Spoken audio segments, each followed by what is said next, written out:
Welcome to my new blog.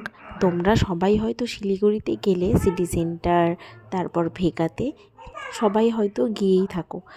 তেমনই আমিও শিলিগুড়িতে আসলেই এই দুই জায়গাতে ঘুরতে যাবই যাব। কিন্তু এবার এসে মনেই হচ্ছে না ভেগাতে এসেছি, মনে হচ্ছে লন্ডনে এসেছি। কারণ এখানে লন্ডনের বাস, তারপর ভেগাটা একদম পাল্টে গেছে, বিদেশের মতন হয়ে গেছে। খুব দারুণ লাগে এখানে আসলে, মনে হয়ই না যে বাড়িতে যাই, মনে হয় সারাটা দিন এখানেই কাটাই। কোথায় আর কোথায় ফটো তুলবে সেটা বুঝেই পারবে না। সব জায়গাতেই এত দারুণ ফটো আসবে, কি বলবো আর, তো ফটো তুলে শেষই করতে পারি না। আর এখানে এখন ক্রিসমাস শুরু হয়ে গেছে জন্যে, ক্রিসমাস সামনে এসেছে জন্যে ক্রিসমাসের এত সুন্দর ডেকোরেট করেছে, কি বলবো। তোমরা তো শুরুতেই দেখলে ক্রিসমাস ট্রি বানিয়েছে, তারপর খুব সুন্দর তো এখানে একটা বড় স্যান্টা বানিয়েছে, দারুণ লেগেছে। এর আগেও আমি এখানে এসেছিলাম, কিন্তু এত সুন্দর ছিল না। এখন তো একদম পুরো পাল্টে গেছে। এত সুন্দর ছিল না বলতে, ভেগা হ্যাঁ সুন্দরই ছিল, কিন্তু এখন একদম পাল্টে গেছে। তো দারুণ মজা হয়েছে। এখানে গিয়ে আবার আমরা খেয়েছিলাম ফ্রেঞ্চ ফ্রাই।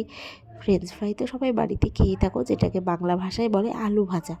তো সেটাকেই একটু বাইরে গিয়ে খেলে নামটা পাল্টে যায় ফ্রেঞ্চ ফ্রাই। ভালোই লাগে খেতে, বাচ্চাদের জন্য খুব ভালো খাবার। আর আমার ছেলে খেতে খুব ভালোবাসে। তারপর দেখো এক এক করে শুধু গাড়িতে ওঠার বায়না করেই যাচ্ছে। প্রথমেই তো গিয়ে লন্ডন বাসে উঠেছে, তারপর একটা হেলিকপ্টারে উঠেছে, তারপর এই যে আরও যা যা দেখছে সব কিছুতেই উঠবে। আর কি করব, তারপর ছেলেকে এতক্ষণ নিয়ে টাইম তো কাটানোই যাচ্ছে না। ছেলে যে দুরন্ত, বাপরে, বাইরে গেলে ওর মনে হয় আরও একটা লেজ গজিয়ে যায়। তারপর আমরা সবাই মিলে ফ্রেঞ্চ ফ্রাই খেয়ে বাড়িতে চলে আসব। তো দেখো আমরা সবাই মিলে তো খুব মজা করেছি এখানে। আমি, আমার দেওর, আমার যা, তারপর আমার ছেলে, আমাদের ভাই, মালা, আমার ননদ, সবাই মিলে গেছিলাম, খুব মজা করেছি। আমাদের তো সসের পর সস শেষ হয়ে যাচ্ছে, একটা ফ্রেঞ্চ ফ্রাই খেতে এক প্যাকেট সস লাগছে। আর যেখানেই যাই ছেলেকে নিয়ে একটু ভিডিও তো আমি বানিয়েই থাকি। আর আমার ছেলে এত কোথাও গেলে দুষ্টুমি করে, আর এখন তো কোনো ফটোই তুলতে চায় না। তারপরে এই যে মা ছেলের একটু আদর ভালোবাসা চলছে।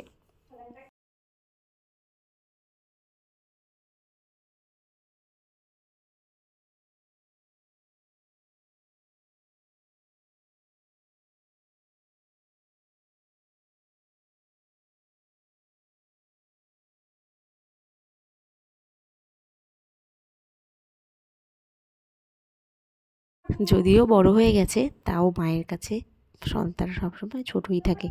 তো তারপর আমরা এখান থেকে গেলাম একটু বাজার কলকাতাতে।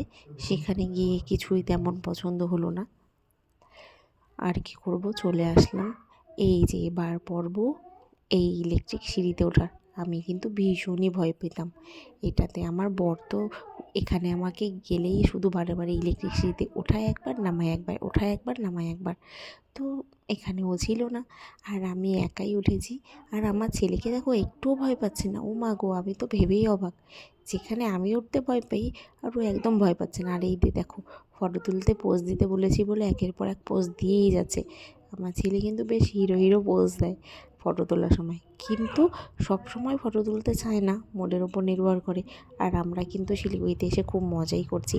তোমরা কে বা কারা শিলিগুড়িতে এখন আছো আমাকে কমেন্ট করে জানিও। আমি দু একজন আমার ফেসবুক ফ্রেন্ডদেরকেও কিন্তু দেখেছি, কিন্তু অনেক দূরে ছিল, কথা বলতে পারিনি। আর এই তো আমার পুরো ব্লগটা তোমাদের কেমন লাগলো অবশ্যই জানিও। আর তোমরা যারা যারা শিলিগুড়িতে আছো, ভেগাতে গিয়ে সত্যিই একবার ঘুরে আসো, খুব সুন্দর লাগে। এখানে গেলে ভালো সুন্দর একটা টাইম কাটানো যায়। এই যে দেখো গাড়িতে চড়ছে,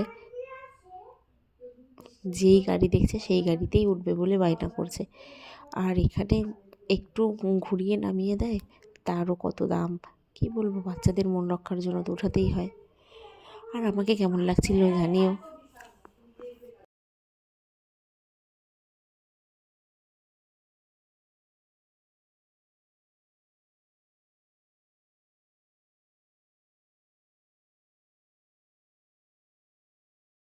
আর এই যে একটা গাড়ি পেয়েছে, গাড়ি থেকে তো কোনোভাবেই নামতেই চাইছে না। গাড়িটা আমার ছেলের খুব পছন্দ হয়েছে আর ও বসেছিল গাড়িটাতে আর খুব ভালোও লাগছিল দেখতে। গাড়িটা খুব কিউট ছিল, খুব মিষ্টি একটা গাড়ি।